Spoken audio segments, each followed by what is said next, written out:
Welcome friends in today's session of Business Regulatory Framework. Companies Act 2013, Unit 3 is what we are dealing currently. Today friends, we are going to discuss the most important topic of Unit 3 because these are the two important documents for any company. For the establishment of any company, these two documents is must. For incorporating any company, this two document is compulsory. We are going to discuss today what is the difference between Memorandum of Association and Articles of Association. By mistake, it is written Association of Association. Let me make alteration in that.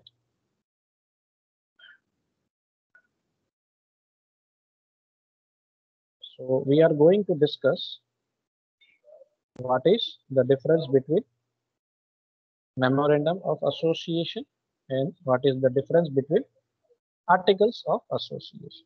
So this is what we are going to discuss in today's lecture. We are going to discuss the difference between Memorandum of Association and Articles of Association. In this way, they ask you the questions at university exam. Now, friends, before discussing the difference between the two documents, commonness क्या है दोनों के बीच में? दोनों में common चीजें हैं, common points कौन से वो भी थोड़ा देख लेते हैं शॉर्ट में. तो दोनों के बीच में कॉमननेस क्या है, कॉमन पॉइंट क्या है? Both are important document for any company, both are public documents, means it is open to the public. आप इसकी कॉपी चाहते हैं तो कॉपी भी डिमांड कर सकते हैं कंपनी की.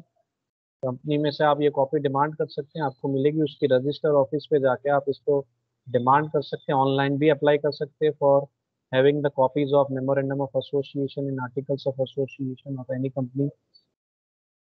Anyone, any people, any person of the public, of the society, of the community can demand these documents of any company. और तीसरा एक कॉमन पॉइंट ये है कि both are important documents for the registration of the company. Registration करने के लिए, company start करने के लिए, for starting company, for commencing company, this document is must. ये हो गए कॉमन पॉइंट्स इसके. शायद कॉमन पॉइंट्स आपको शॉर्ट क्वेश्चन में पूछ ले, इसलिए मैंने थोड़ी सी शॉर्ट में चर्चा की आपसे. ये दो तीन पॉइंट है कॉमन पॉइंट, वो आप ध्यान में रखिएगा. अब चलते हैं डिफरेंसेस पे. What are the difference between the two? Memorandum of association, फिर से यहाँ एरर है, सुधार लेते हैं.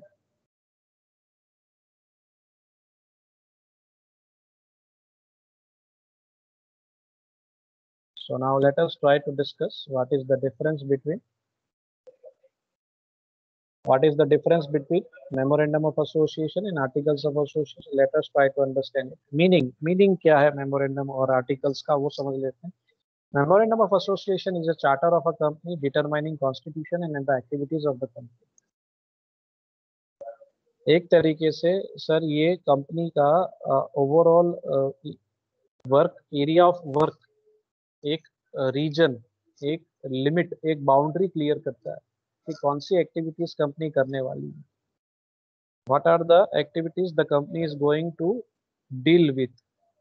क्या मैन्युफैक्चरिंग करने वाली है, क्या एग्जैक्टली करने वाली है कंपनी, इसका पूरा डिटेलिंग मेमोरेंडम के अंदर होता है. What are the activities that are going to be taken into consideration by the company. और पूरा कॉन्स्टिट्यूशन यानी कंपनी की कैसे रचना हो रही है, उसके मेंबर्स कौन है, उसकी मेंबर्स की लायबिलिटी क्या रहेगी, कितने कैपिटल के साथ ये काम करने वाली है, इसका हेड ऑफिस कौन से स्टेट में होगा, ये सारी डिटेलिंग मेमोरेंडम के अंदर होती है. आर्टिकल्स क्या है sir? Articles of association contains rules and regulations regarding internal management of the company. Company के इंटरनल मैनेजमेंट से जुड़ी हुई रूल्स एंड रेगुलेशंस, जो भी मेमोरेंडम के अंदर जो भी चीजें रखी गई है उनसे जुड़े हुए रूल्स एंड रेगुलेशंस क्रिएट करेंगे. और क्या होगा सर? इंटरनल मैनेजमेंट करना कंपनी के लिए आसान हो जाएगा. किसी भी कंपनी को मैनेज करना है, यानी कंपनी को अच्छे से मैनेजमेंट करना है अपनी कंपनी का, तो rules and regulations is must, ये होना जरूरी है. रूल्स एंड रेगुलेशन से काम आसान हो जाता है. रूल्स एंड रेगुलेशंस आर्टिकल्स के अंदर फ्रेम किए जाते हैं, रखे जाते हैं, जिससे कंपनी के इंडोर मैनेजमेंट यानी कि internal management it becomes very easy, convenient. Scope क्या है? What is the scope of both documents? It defines the scope of the activity or the area beyond which the actions of the company cannot go. एक boundary, एक area fix कर दिया जाता है, activities fix कर दी जाती है कि एग्जैक्टली कंपनी क्या करने वाली है। ये बाउंड्रीज, ये एक्टिविटीज कहाँ क्लियर की जाएगी? ऑब्जेक्ट क्लॉज के अंदर। ऑब्जेक्ट क्लॉज के अंदर कंपनी मेमोरेंडम के ऑब्जेक्ट क्लॉज के अंदर कंपनी दर्शा देती है कि एग्जैक्टली वो क्या, कौन सी एक्टिविटीज करने वाली है after incorporation, after commencement of the company. Company शुरू करने के बाद कौन सी एक्टिविटीज में कंपनी इन्वॉल्व, और कंपनी इस लिमिट के ऊपर नहीं जा सकती, इस बाउंड्री के ऊपर नहीं जा सकती। यानी कंपनी को अपना स्कोप, अपना रीजन, अपनी ज्यूरिसडिक्शन पता हो। मैं आर्टिकल्स में स्कोप कैसा रहेगा sir? They are the rules for carrying out the objects of the company as set out in the memorandum. Articles जो है ये हेल्प करेगा कंपनी को। कंपनी को हेल्प करेगा, कैसे हेल्प करेगा सर? मेमोरेंडम के अंदर जो ऑब्जेक्ट्स रखे गए हैं उसको सक्सेसफुली अचीव करने के लिए रूल्स रखे जाएंगे। Rules will be framed for achieving successfully the objects which are set out in the memorandum. तो एक तरीके से ये सपोर्ट करेगा मेमोरेंडम को और कंपनी अपने ऑब्जेक्ट्स अचीव कर पाएगी इस तरीके से। Next point is provision as per act. Memorandum can not include any matter contrary to the provision of the companies act. जब मेमोरेंडम हम फ्रेम करते हैं, क्रिएट करते हैं, ये डॉक्यूमेंट बनाया जाता है, जब both are documents, both are public documents, ये माइंड में रखिए। पहले तो ये दस्तावेज है, कंपनी के इंपॉर्टेंट दस्तावेज है, इसके बेसिस पे कंपनी की रचना होती है, ये तो आपको समझ में आ ही गया होगा। तो मेमोरेंडम जो है, मेमोरेंडम जब क्रिएट किया जाता है, बनाया जाता है, जब इसकी रचना होती है, इस डॉक्यूमेंट को प्रिपेयर किया जाता है, उस वक्त खास ध्यान रखना है, कोई भी ऐसा पॉइंट नहीं रखना है, कोई भी ऐसा प्रोविजन नहीं करना है which is against companies act. Memorandum जो बनाया जाएगा वो it should be in with, should be framed with coping up the provisions of companies act. Company act के प्रोविजंस को ध्यान में रखकर मेमोरेंडम बनाना है। और मैं तो हमेशा कहता हूँ ये दोनों डॉक्यूमेंट्स बनाने के लिए एक्सपर्ट की एडवाइस लेना जरूरी है। ठीक है, जो सॉलिसिटर्स होते हैं उनकी मदद से ही ये दोनों डॉक्यूमेंट्स अगर बनाए जाए, कोई भी लीगल एक्सपर्ट्स जो भी हो, जो भी ये सेवा दे रहे हैं, उनकी मदद से आप ये डॉक्यूमेंट्स रेडी करवाएं। तो मेमोरेंडम को क्या फॉलो करके मेमोरेंडम बनाना है सर? कंपनीज एक्ट की प्रोविजन को ध्यान में रखकर मेमोरेंडम फ्रेम करना है। यानी ऐसी कोई भी मैटर अंदर नहीं रखनी which is against companies act.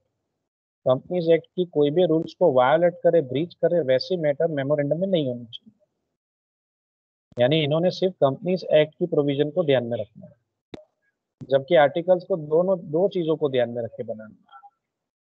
Articles of associations are subsidiary documents, so subsidiary to both to the companies act and the memorandum of, यानी इन्होंने आर्टिकल्स ऑफ एसोसिएशन के अंदर ऐसी कोई भी मैटर नहीं रखनी which is contrary to companies act and to the memorandum of association. यानी आर्टिकल्स ने क्या करना है? कंपनीज एक्ट की कोई भी प्रोविजन को वायलेट नहीं करनी है, साथ साथ में मेमोरेंडम की भी कोई भी प्रोविजन को वायलेट नहीं करनी है, उसके ऊपर जाके कोई भी रूल्स फ्रेम नहीं करना है।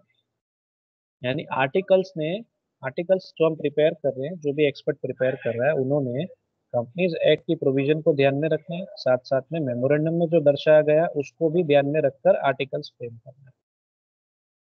तो सिंपल सा पॉइंट है, मेमोरेंडम जो है उसमें कंपनीज एक्ट की प्रोविजन ध्यान में रखी जाएगी फ्रेम करते हुए, और आर्टिकल्स जब बनाए जा रहे हैं तब कंपनीज एक्ट की प्रोविजन प्लस मेमोरेंडम की प्रोविजन को ध्यान में रखकर आर्टिकल्स फ्रेम किया जाएगा। तो ऑर्डर समझ में आ गया होगा। कंपनी की स्टैब्लिशमेंट में सबसे पहले कौन सा डॉक्यूमेंट बनेगा? मेमोरेंडम बनेगा। उसके बाद कौन सा डॉक्यूमेंट बनेगा? आर्टिकल्स बनेगा। तो मेमोरेंडम पहले बन रहा है तो मेमोरेंडम में सिर्फ कंपनीज एक्ट फॉलो करना है। मेमोरेंडम बनने के बाद आर्टिकल्स बनेगा तो आर्टिकल्स में कंपनीज एक्ट भी फॉलो करना है, मेमोरेंडम की प्रोविजंस भी फॉलो करनी है। यानी इनको दो बातें फॉलो करनी है और इनको एक ही बात फॉलो करनी है। डॉक्यूमेंट्स, ये डॉक्यूमेंट कैसा डॉक्यूमेंट है? Memorandum of association is a primary document required to be prepared for the incorporation of the company. Memorandum of association को प्राइमरी डॉक्यूमेंट माना जाता है, मुख्य दस्तावेज माना जाता है, इंपॉर्टेंट डॉक्यूमेंट माना जाता है, वाइटल डॉक्यूमेंट माना जाता है, एसेंशियल डॉक्यूमेंट माना जाता है, और कंपनी की रचना के लिए ये अनिवार्य है, compulsory, it is must to be prepared. Articles of association is a supplementary document, subordinate document, subsidiary document, तीन तीन नाम आप दे सकते हैं, required to be framed for the incorporation of the company. Company की रचना के लिए दोनों डॉक्यूमेंट जरूरी है, लेकिन सबसे इंपॉर्टेंट डॉक्यूमेंट दो में से अगर कंपैरिजन किया जाए तो दो में से सबसे इंपॉर्टेंट डॉक्यूमेंट, प्राइमरी डॉक्यूमेंट जो है वो मेमोरेंडम ऑफ एसोसिएशन है, जबकि subordinate document, supplementary document, secondary document जो है वो है आर्टिकल्स ऑफ एसोसिएशन. दोनों इनकॉर्पोरेशन के लिए, कंपनी की रजिस्ट्रेशन के लिए, एस्टैब्लिशमेंट के लिए दोनों जरूरी है. इंक्लूजन, किन चीजों का समावेश होता है इन दोनों डॉक्यूमेंट्स के अंदर, किन चीजों का समावेश होता है, इनका कंटेंट क्या होता है, इनके अंदर कौन सी मैटर्स होती है. Memorandum of association includes the following 6 clauses जो हम पढ़ चुके हैं already: name clause, register office clause, object clause, liability clause, capital clause and association clause. ये सारे के सारे क्लॉज का समावेश होता है मेमोरेंडम ऑफ एसोसिएशन के अंदर, और इनसे जुड़ी हुई इंफॉर्मेशन इसके अंदर दी जाती है, रखी जाती है. आर्टिकल्स ऑफ एसोसिएशन में क्या होता है? Articles of association include the rules and regulations related to the matter such as issue of shares and debentures, transfer of shares, issue of share certificate, borrowing powers of the company, borrowing powers of the director, declaration of dividend, winding up procedure of the company, etc. तो यहाँ पे rules and regulations इन सभी बातों से जुड़े हुए यहाँ create किए जाते हैं, रखे जाते हैं, ताकि कंपनी का जो फंक्शनिंग होता है वो स्मूथ एंड कन्वीनियंट हो जाए, इंटरनल मैनेजमेंट आसान हो जाए, कंपनी का, कंपनी अच्छे से काम कर सके. इसलिए दोनों डॉक्यूमेंट्स अपनी अपनी जगह पे उनका महत्व है, इंपॉर्टेंस. अब मान लीजिए दोनों डॉक्यूमेंट्स के बीच में कॉन्फ्लिक्ट हो जाए, तो दोनों डॉक्यूमेंट्स के बीच में डिस्प्यूट हो जाए, एक तरीके से कंफ्यूजन हो जाए कि ये कैसे हो गया. अगर ऐसे कोई कॉन्फ्लिक्ट हो जाए तो कौन सा डॉक्यूमेंट को हम फॉलो करेंगे? दोनों एक दूसरे के अगेंस्ट हो जाए, जो भी रूल्स रखे गए आर्टिकल्स के अंदर, मान लीजिए it is against memorandum, memorandum से तालमेल करता हुआ रूल नहीं बना है, उसके अगेंस्ट आ गया, तो उस सिचुएशन में किसे फॉलो करेंगे? मेमोरेंडम को फॉलो करेंगे, आर्टिकल्स को फॉलो करेंगे? तो जवाब है मेमोरेंडम को फॉलो करेंगे. यही समझाया इस पॉइंट के अंदर. In case of conflict between the two means between the to documents, अगर इन दोनों के बीच में कॉन्फ्लिक्ट होता है, डिस्प्यूट होता है, एक तरीके से इसमें गड़बड़ होती है, कंफ्यूजन क्रिएट हो रहा है, अगेंस्ट हो जा रहे हैं एक दूसरे के बीच, तो क्या हो जाएगा sir? Memorandum prevails over articles. तब बड़े भैया जीतेंगे, मेमोरेंडम जीतेगा. मेमोरेंडम को हम पहले प्रावधान देंगे, क्योंकि ये प्राइमरी डॉक्यूमेंट है, ये पहले बनाया जाता है और ये प्राइमरी डॉक्यूमेंट है. ये आर्टिकल्स जो है सेकेंडरी डॉक्यूमेंट है. इन दोनों के कंपैरिजन में सबसे इंपॉर्टेंट डॉक्यूमेंट कंपनी के लिए मेमोरेंडम है, तो उसे ही हम फॉलो करेंगे. मेमोरेंडम के अंदर जो बातें लिखी गई है, जो कहा गया, उसके हिसाब से हम काम करेंगे. अगर कॉन्फ्लिक्ट हो जाता है तो in case of conflict between the to articles can never prevail over memorandum. Article कभी भी, यानी छोटे भैया जो है बड़े भैया के ऊपर नहीं जा सकते. He can never win in the race of conflict. So articles can never prevail over memorandum. Memorandum को ही फॉलो करना होगा अगर कॉन्फ्लिक्ट हो जाए तो. क्या अल्टरेशन हो सकता है? मेमोरेंडम और आर्टिकल्स में अल्टरेशन हो सकता है, बिल्कुल हो सकता है. हमने अल्टरेशन प्रोसीजर भी देखी है. Alteration of memorandum is much difficult and strictly regulated. मुश्किल है मेमोरेंडम में अल्टरेशन करना, यानी भगवान याद आता है. इसकी प्रोसेस लंबी चौड़ी है, तगड़ी है, और इसमें कंसेंट लेना सभी मेंबर्स का बहुत डिफिकल्ट काम है. स्पेशल रिजोल्यूशन पास करना वगैरह, ये बहुत ही टाइम कंज्यूमिंग भी है, और सबको कन्विंस करना इट्स अ डिफिकल्ट टास्क. और परमिशन भी जल्दी नहीं मिलती है। मान लीजिए कंपनी अपना ऑब्जेक्ट क्लॉज बदलना चाह रही है, केमिकल्स बना रही थी, अब कह रही जूते चप्पल बनाना है, तो इसकी परमिशन बहुत आसानी से नहीं मिलती है sir. If you want to change the nature of the business, ultimately you are going to change the object of the company, then its procedure is very lengthy and it is difficult to permission मिल जाए बहुत बड़ी बात है। जबकि articles के अंदर alteration करना कोई बड़ी बात नहीं, कंपनी के खुद के रूल्स जो बनाए हैं उसमें थोड़ा सा चेंजेस करना है, वेरिएशन करना है, बहुत आसान है। स्पेशल रिजोल्यूशन पास करो, बात खत्म हो गई। इन्फॉर्म कर दो, ट्रिब्यूनल का ऑर्डर ले लेना है और इन्फॉर्म कर देना रजिस्ट्रार, सिंपल एकदम। कोई ज्यादा बड़ा काम नहीं करना है, इजी है कंपेयर्ड विथ मेमोरेंडम। इन दोनों के कंपैरिजन में आर्टिकल्स में चेंजेस करना आसान काम है, मेमोरेंडम में उतना ही डिफिकल्ट है। अल्टरेशन प्रोसेस क्या होता है? Memorandum can be altered only under certain circumstances and in the manner provided in the act. Companies act में जो प्रोसीजर दी गई उसके बेसिस पे अल्टरेशन हो सकता है, यानी पॉसिबल है।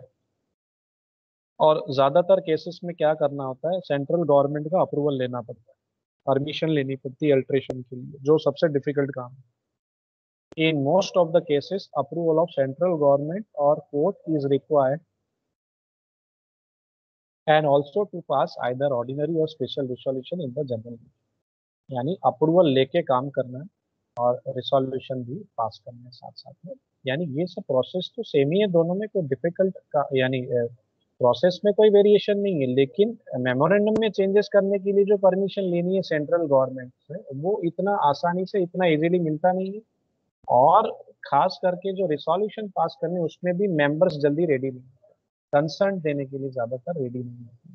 There may be an oppose, they may oppose for making such alterations in the memorandum. Generally, articles of association can be altered by the members only by passing a special issue. यहाँ ये दो step follow करने, ज्यादातर cases में follow करने पड़ते हैं, majority cases में ये दोनों स्टेप फॉलो करने पड़ते हैं। दोनों स्टेप का मतलब है सेंट्रल गवर्नमेंट का अप्रूवल लेना और रिसोल्यूशन पास करना, ये दो स्टेप होते हैं। आर्टिकल्स के अंदर अगर अल्टरेशन करना है तो एक स्टेप का प्रोसीजर ज्यादातर फॉलो किया जाता है, कुछ नहीं करना है, स्पेशल रिसोल्यूशन पास कर देना है और रजिस्ट्रार जी को इन्फॉर्म कर देना है, बात करते हैं। कुछ ही क्रिटिकल केसेस में जैसे कि कन्वर्जन करना हो कंपनी का फ्रॉम पब्लिक टू प्राइवेट या प्राइवेट टू पब्लिक, तो वहाँ ट्रिब्यूनल की परमिशन लेनी पड़ती है, मीन्स सेंट्रल गवर्नमेंट की परमिशन लेनी पड़ती है। कुछ ही ऐसी सिचुएशंस है जहाँ पे आर्टिकल्स में सेंट्रल गवर्नमेंट की परमिशन लेके प्रोसेस करना पड़ता है। बाकी मेजोरिटी केसेस के अंदर सिर्फ स्पेशल रेजोल्यूशन पास किया और रजिस्ट्रार जी को इन्फॉर्म कर देना है। अल्ट्रा वायरस एक्ट, इसका तो हमने पूरा सेशन लिया था अल्ट्रा वायरस एक्ट का। अल्ट्रा वायरस एक्ट क्या होता है, एग्जांपल्स भी देखिए। Any act of the company which is ultra vires the memorandum is wholly void and cannot be ratified even by the whole body of the shareholders। Company ने कोई ऐसा act कर दिया है जो कंपनी ने नहीं करना चाहिए, बियॉन्ड द लिमिट जाके कोई एक्ट कर दिया है, जैसे आपको एग्जांपल भी दिया था कि केमिकल बनाने के ऑब्जेक्ट से कंपनी की रचना हुई हो और जूते चप्पल बनाने लग जाए तो पब्लिक जूते चप्पल लेके मारे, ऐसी सिचुएशन हो जाएगी। यानी जो कहा है वही करना है, जो ऑब्जेक्ट रखते हैं वही ऑब्जेक्ट को फुलफिल करना है, अचीव करने की प्रोसीजर करनी चाहिए, काम करना चाहिए, एक्टिविटी करनी चाहिए। कोई अदर एक्टिविटी अगर कंपनी करती है तो it is beyond the limit, beyond the power of the company. Company ऐसा कर ही नहीं सकती, उसके पास ये पावर ही नहीं, उसके मेमोरेंडम में ऐसी बात ही नहीं बोली गई है, तो मेमोरेंडम भी उसे परमिशन नहीं दे रहा है ऐसा करने के लिए। अगर कंपनी अपने ही कोई एक्ट के हिसाब से अल्ट्रा वायरस एक्ट कर रहा है तो वो फुल्ली वॉइड माना जाएगा, वो अमान्य है, वो इनवैलिड है, और सारे शेयर होल्डर्स मिल के इसके लिए कंसेंट भी नहीं देंगे। अगर देंगे तो भी वो वैलिड कंसेंट नहीं होगा, इसको रेटिफाई भी नहीं किया जा सकता। जो गलती कंपनी ने कर दी है रॉन्ग एक्ट करके, अल्ट्रा वायरस एक्ट करके, उसको सुधारा नहीं जा सकता है, क्योंकि गब्बर ने गलती कर दी है, कंपनी ने गलती कर दी। डायरेक्टर करे या आर्टिकल्स में ऐसी गलती हो रही है तो उसको सुधारा जा सकता है, लेकिन कंपनी अगर कोई गलती करती है तो वो सुधारी नहीं जा सकती। Related with memorandum, related with memorandum, any act of the company which is ultra vires the articles but intra virus the memorandum can be confirmed by the can be ratified by the shareholders। Company ने कोई ऐसा ultra vires act कर दिया है जो articles जिसकी permission नहीं दे रहा है, लेकिन मेमोरेंडम जिसकी परमिशन दे रहा है, मेमोरेंडम में वैलिड है, आर्टिकल्स के हिसाब से वो वैलिड नहीं, फिर से कंट्रोवर्सी हो गई, तो किसे फॉलो करेंगे? मैंने कहा ही आपको किसे फॉलो करना है, मेमोरेंडम को फॉलो करना है। मेमोरेंडम के हिसाब से वो एक्ट वैलिड है, लेकिन आर्टिकल्स के हिसाब से जो एक्ट किया गया है वो अल्ट्रा वायरस एक्ट है, बियॉन्ड द लिमिट वाला एक्ट है, बियॉन्ड द पावर वाला एक्ट है। कंपनी ऐसा एक्ट नहीं कर सकती, ऐसा आर्टिकल्स में लिखा गया है, लेकिन मेमोरेंडम में जो लिखा है उसके हिसाब से ये एक्ट वैलिड माना गया है। तो इसको रेटिफाई किया जा सकता है, इसको कंफर्मेशन दिया जा सकता है, मेंबर्स इसका कंफर्मेशन दे सकते, it can be ratified. So any act which is ultra virus the article can be ratified if it is permissible, if it is intra virus, it is if it is within the limit of the memorandum, it can be ratified by the shareholders.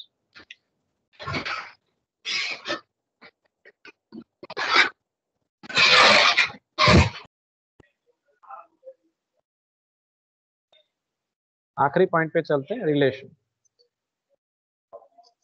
और relation में क्या आएगा sir? दोनों के बीच में relation क्या है? Memorandum generally defines the relation between the company and the outsiders. Memorandum में यही रिलेशनशिप दर्शाया जाता है। मेमोरेंडम जो बनाया जाता है इसका सीधा रिलेशन आउटसाइडर्स के साथ है। मेमोरेंडम की इंपॉर्टेंस ही आउटसाइडर्स के लिए। मेमोरेंडम पढ़ के एक इन्वेस्टर डिसाइड करता है कि इस कंपनी के शेयर्स परचेस करने चाहिए या नहीं। मेमोरेंडम का कंपनी का मेमोरेंडम पढ़ के क्रेडिटर सोचता है कि इस कंपनी को गुड्स क्रेडिट पे देना है या नहीं। कंपनी का मेमोरेंडम पढ़ के फाइनेंशियल इंस्टीट्यूशन डिसाइड करती है कि या ये कंपनी को लोन देनी चाहिए या नहीं देनी चाहिए। तो ये इंपॉर्टेंस है मेमोरेंडम का। It has a relationship with the outsiders, company and outsiders की, यानी एक्सटर्नल मैटर्स या एक्सटर्नल होल्डर्स के साथ इसका रिलेशनशिप है। बाहर की दुनिया से इसका रिलेशनशिप है कंपनी का, मेमोरेंडम का।